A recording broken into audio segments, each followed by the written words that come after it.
So I told you it's all in the decomposition, and it's all about a good decomposition of the problem. And I want to give you two aspects that are really important when it comes to the decomposition.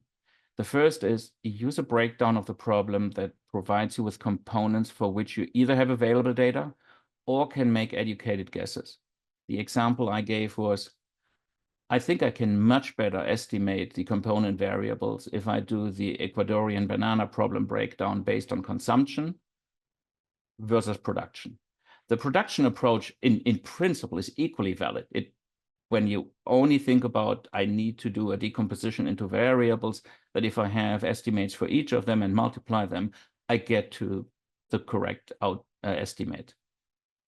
But I think most people would have a much harder time doing an estimate of any variable related to the production in Ecuador. Now, before you say, well, but I'm sure I can Google the landmass in Ecuador that is agriculturally used. I can estimate how many banana harvests are. I can estimate the yield. I can Google the yield, and you will be correct. But think about what we are doing here. I use the banana exports because I wanted to have the actual correct number so I can see how well my estimation is doing. But in a scenario where you're building a market that doesn't exist, for all intents and purposes, you will not be able to Google all component variables. So the equivalent of the banana producing landmass in Ecuador, you won't be able to find the number. It's not that easy. You're building something that doesn't exist, and for all intents and purposes, the component variables, you will be able to Google some of them, but not all of them. So make sure that you use a decomposition for which you are qualified to make educated guesses for the component variables. The second one is a consequence of the breakdown of the problem, but I really want you to realize that there are good examples of component variables and there are not so good examples in terms of the error range that they introduce. So a good example, the number of streetlights per block. If you subscribe to the notion that only every second a side of a block has a streetlight because the others are covered by the adjacent blocks, then the magnitude is probably between 3 and 5. You won't have 30 streetlights in the block. So when you estimate this variable, sure, you can be off by a factor of 2, but it's impossible to be off by a factor of 10. So it's about the precision with which you can estimate the individual component variables. And a good breakdown gives you not only a breakdown into variables that you have the ability to either look up or make educated guesses on, but these are also variables that you can estimate or guess with a fairly narrow error range. The number of daily piano tunings.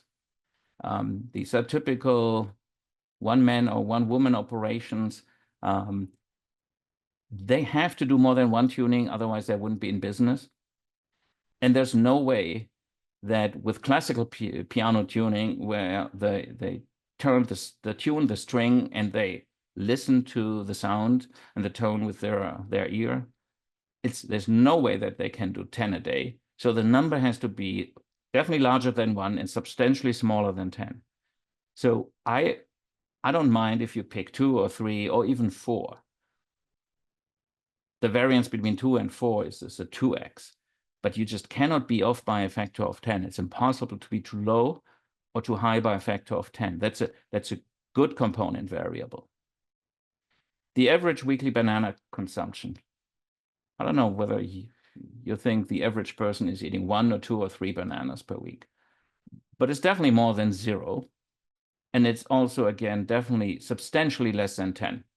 Are there people who eat 10 bananas a week? I'm sure there are, but is this the average consumption? Definitely not. So this is another example for a good component variable, because regardless of where you are, again, you can be off by maybe 2x, but you cannot be off by 10x in either direction. The not so good example, and I referred to this when we looked at the piano tuning problem. A not so good example is a percentage variable that is in the low single digits. Percentage variables are usually great because if you know it's between 50 and 75, or if you assume it's between 50 and 75, again, it really doesn't matter whether you pick 50 or 75. The error in terms of a multiplier is irrelevant there. But unfortunately, for the percentage of households with a piano, we are at the very low end. And it's very easy to be off by a major factor. I told you I used 1% in our estimate. Fermi used 20% in his original version. Now, obviously, pianos have gone out of fashion since the days of Fermi, and I'm sure the number was higher in his days than it's today. But just this range shows you how far this one estimate can be off. If we don't know whether it's, let's assume it's anywhere between 1 and 20, but we don't know where it is, then picking 1 versus 20 or 20 versus 1, that introduces a 20x multiplier for one of your estimates. And since we are multiplying numbers most of the time, this then introduces a 20x swing for your estimate. So the piano tuner example unfortunately works with this breakdown, and historically has been done with this breakdown. If you can come up with a better example where you don't have a low single-digit percentage, then you have a much better chance of estimating this more accurately. But if you end up with a problem where the decomposition unfortunately leaves you with rare occurrences, rare events, then you need to pay extra attention to getting this number right. And if you're in a real-world business scenario where you're building a market, then you need to invest in market research to get some more precision around your estimate, because that multiplier between, for example, 1% and 20% for your estimate is just too wide to be comfortable with that.